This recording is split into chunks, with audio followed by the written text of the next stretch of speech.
Dans cette vidéo, nous allons découvrir un des plus grands empires de l'Afrique de l'Ouest qui a existé bien avant l'arrivée des colonisateurs arabes et occidentaux.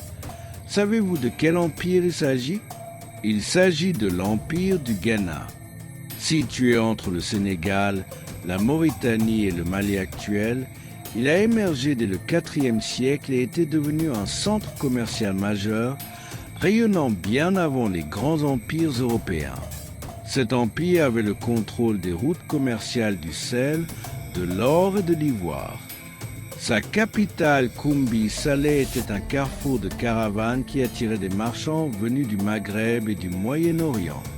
L'or y circulait en abondance, symbolisant une prospérité exceptionnelle.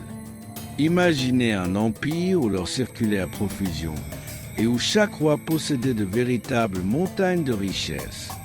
Le roi du Ghana, que l'on appelait simplement le Ghana, était à la fois chef politique, militaire et spirituel. Il gouvernait depuis un palais monumental avec une cour royale très structurée.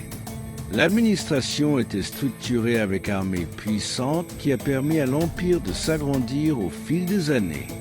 À l'arrivée de l'islam dès le IXe siècle, l'Empire continua à pratiquer ses croyances traditionnelles et coexister avec. Maintenant, parlons un peu de ce qui a causé le déclin de cet empire. Vers le XIe siècle, l'Empire s'est trouvé affaibli par la pression des Almoravides, la perte du monopole commercial et l'émergence de l'Empire du Mali. Sachons donc que même les empires les plus puissants peuvent disparaître, mais ils laissent des traces de leur passage.